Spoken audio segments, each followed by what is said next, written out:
하나님의 은혜입니다. 고린도전서 15장 10절로 말씀을 전합니다. 오늘 본문은 사도 바울의 인생 전체가 녹아있는 은혜의 결정판입니다. 이 말씀을 통해 우리가 입은 은혜가 얼마나 위대하며 그 은혜를 입은 우리는 이제 앞으로 어떤 삶을 살아가야 할지 함께 은혜를 나누어 보겠습니다. 세상 사람들은 대부분 스스로를 도덕적이라 믿으며 법 없이도 살 사람이라 자부하곤 합니다. 그래서 누군가 갑자기 당신은 죄인입니다 라고 말하면 내가 남의 돈을 훔쳤습니까? 아니면 누구를 때렸습니까? 라며 불같이 화를 내기 일쑤입니다. 우리는 본능적으로 내 잘못은 어쩔 수 없는 사정 때문이라 변명하고 남의 잘못은 못된 인격 때문이라 단정짓습니다. 모든 기준을 나에게 유리하게 맞춰놓고 남을 판단하며 살아가는 것, 이것이 바로 하나님을 떠난 인간의 본성입니다. 그러니 스스로를 비참한 죄인이라고 진심으로 인정하는 사람을 찾아보기란 결코 쉽지 않습니다. 그런데 이런 모습은 놀랍게도 교회 안에서도 심심치 않게 발견됩니다. 저 사람보다는 내가 기도를 더 많이 하지. 내가 저 사람보다는 헌금도 봉사도 열심히 하니 믿음이 더 좋을 거야 라고 생각하는 것입니다. 가끔 실수는 할지언정 내가 정말 지옥에 갈 만큼 비참한 죄인이라고는 꿈에도 생각하지 않습니다. 남과 비교하며 얻는 안도감 뒤에 우리 자신의 부끄러운 실체를 숨기고 있는 것입니다. 바로 이런 믿음이 하나님을 떠난 인간의 본성이자 우리가 죄인이라는 가장 확실한 증거입니다. 죄는 우리의 눈을 가려서 오직 자기 자신만을 위해 살아가게 만듭니다. 사도 바울은 이 상태를 죄와 허물로 죽은 상태라고 말했습니다. 시체가 자기 몸이 썩어가는 냄새를 맡지 못하듯이 우리도 성령의 빛이 내 마음을 비춰주시기 전까지는 내가 얼마나 비참한 죄인인지 도저히 알 길이 없습니다.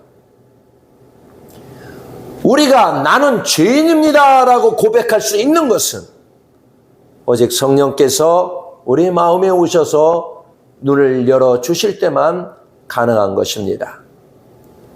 우리가 참된 믿음의 길을 걷도록 하나님은 졸지도 주무시지도 않으며 우리 곁을 지키고 계십니다. 때로는 우리 마음을 콕콕 찔러 기도의 자리로 부르시고 말씀을 들을 때 저건 바로 내 이야기구나 하고 깨닫게 하시며 잘못을 뉘우치게 하십니다. 우리가 슬플 때는 따뜻한 음성으로 위로하시고 앞날이 두려울 때는 하늘의 평안으로 용기를 주시며 부족할 때는 하늘의 창고를 열어 채워주십니다. 주님이 이렇게까지 우리를 챙기시는 이유는 저와 여러분이 예수님을 나의 구원자로 믿고 그분을 통해 진짜 생명을 얻게 하시려는 간절한 사랑 때문입니다. 사도 바울은 당대 최고의 공부를 한 똑똑한 사람이었고 스스로 세상에서 가장 의로운 줄 알았습니다. 하지만 다메섹 길 위에서 예수님을 만나는 순간 그 찬란한 빛 앞에서 자신의 진짜 실체를 보게 되었습니다. 자신이 하나님의 일꾼이 아니라 하나님의 일을 방해하던 원수였으며 세상에 나처럼 더럽고 가치 없는 죄인이 없다는 사실을 뼈저리게 깨달은 것입니다. 내 눈 속에 있는 커다란 들보를 발견하고 나니 남의 눈 속에 있는 작은 티끌을 빼내려 했던 자신의 모습이 얼마나 부끄러웠겠습니까? 그래서 그는 나는 죄인 중에 죄수, 죄인입니다 라고 고백했습니다. 나는 죄인입니다라는 고백은 절망이 아니라 희망의 시작입니다. 내가 죄인인 것을 안다는 것 자체가 이미 하나님의 은혜가 내 마음을 만지기 시작했다는 증거이기 때문입니다.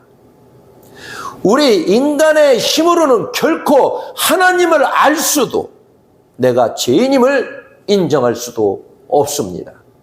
그러므로 우리가 예수님을 나의 주님이라고 고백할 수 있다는 것은 하나님께서 우리에게 베푸신 놀라운 은혜의 결과입니다.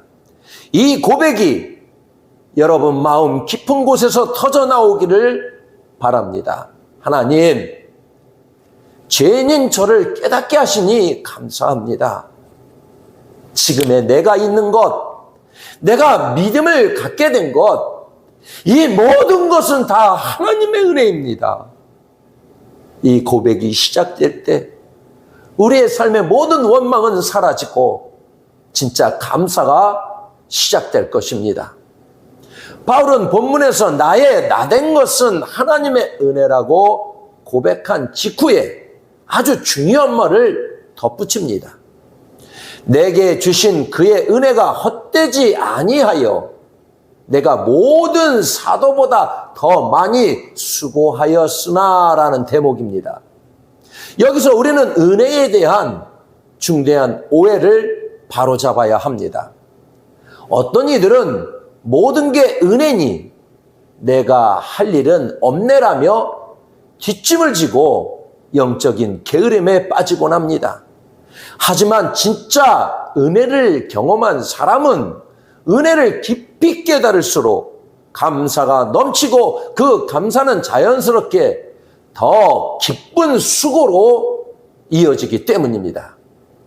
은혜를 모르면 사명은 무거운 짐이 되지만 은혜를 아는 사람에게 은혜는 삶을 통째로 바꾸는 강력한 힘이 됩니다.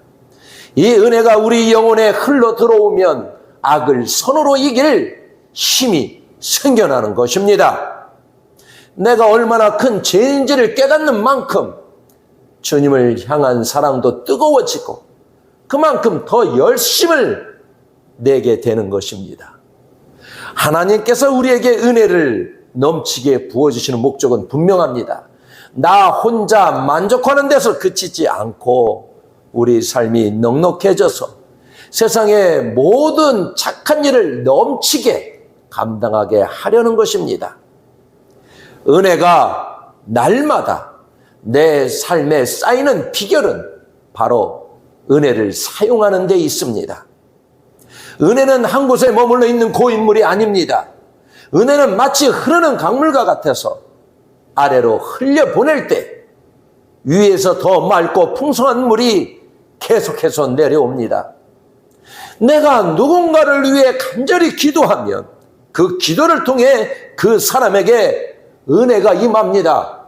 그리고 그 은혜를 경험한 사람의 감사가 다시 공동체 전체로 퍼져나가 결국 나에게 더 큰 은혜로 돌아옵니다. 은혜는 사용하면 없어지는 것이 아닙니다. 오히려 은혜를 붙들고 사랑을 실천하며 나눌 때 우리의 삶에는 은혜 위에 은혜가 쌓이는 놀라운 효과가 나타납니다. 여러분 모두가 그 은혜를 아끼지 않고 마음껏 사용함으로 날마다 더 깊어지는 하나님의 은혜를 누리시기를 바라겠습니다. 우리가 잊지 말아야 할 중요한 사실이 하나 있습니다. 하나님의 은혜는 나 혼자 잘나서 완성되는 것이 아니라 다른 사람들과의 관계를 통해 완성된다는 것입니다. 성경을 보면 사도 바울은 정말 대단한 사람입니다. 신약 성경의 절반을 썼고 수많은 교회를 세운 위대한 지도자였습니다. 하지만 바울의 마음 중심에는 늘 자신을 낮추는 고백이 있었습니다. 나는 부족하게 태어난 사람입니다. 나는 사도들 중에 가장 작은 자입니다. 라며 자신을 한없이 낮추었습니다. 바울이 자신을 내세우지 않고 낮아짐을 선택하자 하나님의 은혜가 그의 삶을 대신 채우기 시작했습니다. 물의 원리를 한번 생각해 보십시오. 물은 항상 높은 곳에서 낮은 곳으로 흐릅니다. 그리고 세상에서 가장 낮은 곳에 있는 바다에 가장 많은 물이 모이게 됩니다. 하나님의 은혜도 똑같습니다. 은혜는 잘난 척하며 목에 힘을 주는 높은 마음이 아니라 주님, 저는 아무것도 아닙니다라고 고백하는 낮은 마음, 겸손한 삶에 가득하게 모이고 넘쳐지게 되는 것입니다. 우리는 세상에서 소위 잘 나가는 사람을 보면 참 대단하다고 생각합니다. 하지만 안타깝게도 이렇게 남들보다 앞서가다 보면 많은 경우 모든 것이 자기 실력 덕분인 줄 착각하고 교만에 빠지기 쉽습니다. 그러나 바울은 달랐습니다. 그는 좋은 부모를 만나 로마 시민권을 가졌고 당대 최고의 스승 밑에서 공부를 했으며 브리스길라와 아굴라와 같은 훌륭한 동역자들을 만났습니다. 이 모든 복을 누리면서도 바울은 이건 내 실력이 아니라 하나님이 좋은 사람들을 붙여주신 은혜다라는 것을 정확히 알았습니다. 그래서 그는 끝까지 겸손할 수 있었습니다. 우리의 일상은 때때로 연약함과 부족함, 그리고 떨쳐낼 수 없는 두려움으로 가득 차곤 합니다. 내가 아무것도 할 수 없다고 느끼는 바로 그때가 하나님의 은혜가 시작되는 귀한 시간이 될 수 있습니다. 내 연약함과 부족함을 버리고 하나님의 은혜를 바라볼 때 우리의 부족함은 하나님의 능력을 알게 되는 것입니다.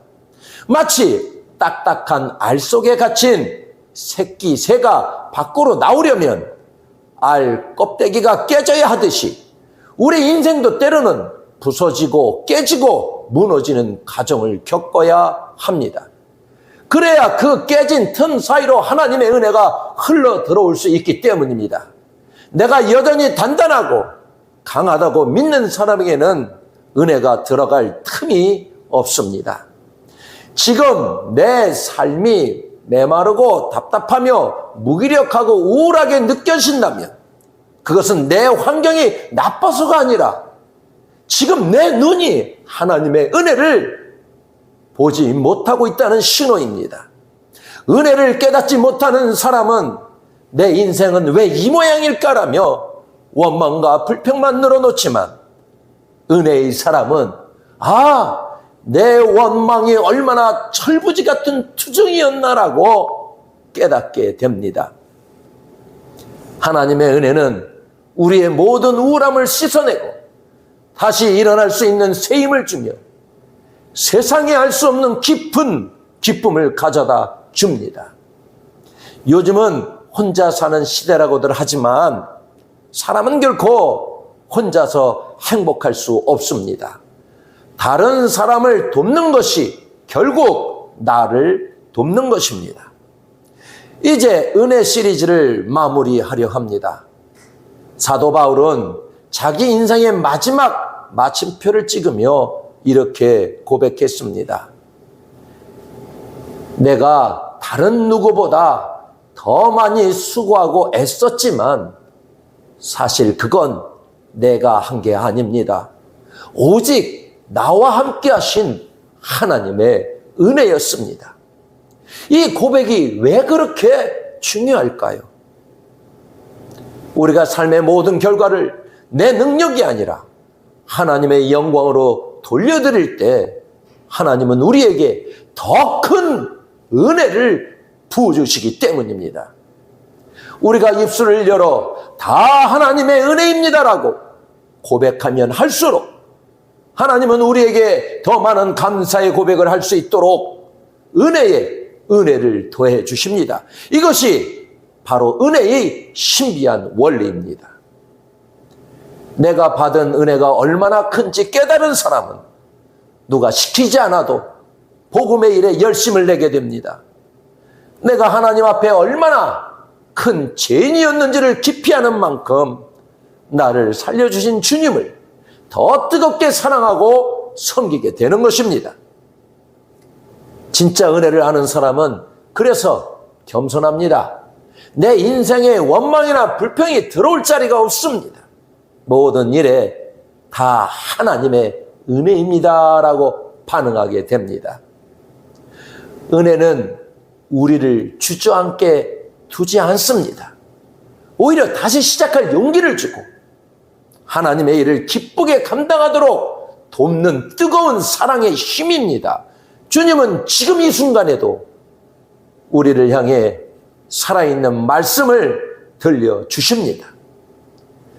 때로 삶이 버거워 주저앉고 싶을 때 주님은 말없는 위로로 우리의 곁을 지켜주십니다.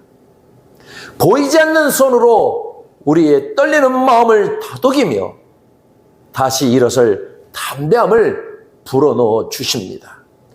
주님이 이토록 포기하지 않고 우리를 돌보시는 이유는 오직 사랑 때문입니다. 주님이 우리를 사랑하시는 목적은 그저 살아남게 하려는 것이 아니라 주님 안에서 생명력 넘치는 삶을 누리게 하려는 것입니다. 십자가를 지신 그분이 나의 진정한 주인임을 고백할 때 우리는 어떤 결핍도 이겨내는 풍성한 은혜를 경험하게 될 것입니다. 이 은혜를 누리는 가장 귀한 통로가 바로 예배입니다. 우리가 드리는 간절한 기도와 찬양의 자리는 하늘의 복이 우리 영혼에 닿는 거룩한 축복의 통로가 됩니다. 상황에 흔들리지 말고 날마다 우리 삶의 중심인 그 은혜의 예배 자리로 나아갑시다. 우리가 예배를 지킬 때 예배가 우리 영혼을 지켜줄 것입니다. 우리의 영혼도 매일 새로운 은혜가 필요합니다. 어제 먹은 음식으로 오늘을 살아낼 수 없듯이 은혜도 매일 아침 새롭게 채워져야 합니다. 감정에 치우친 은혜는 상황에 따라 흔들리지만 말씀으로 하나님을 알아가는 은혜는 결코 흔들리지 않습니다. 깊이 뿌리 내린 말씀의 은혜만이 우리의 삶을 지탱하는 진정한 힘이 됩니다. 받은 은혜를 헛되게 하지 않는 길은 오직 겸손과 믿음입니다. 은혜의 깊이를 아는 사람답게 늘 겸손함으로 우리의 삶에 닥치는 모든 일에는 주님이 주신 담대한 믿음으로 당당하게 반응하시기를 바라겠습니다.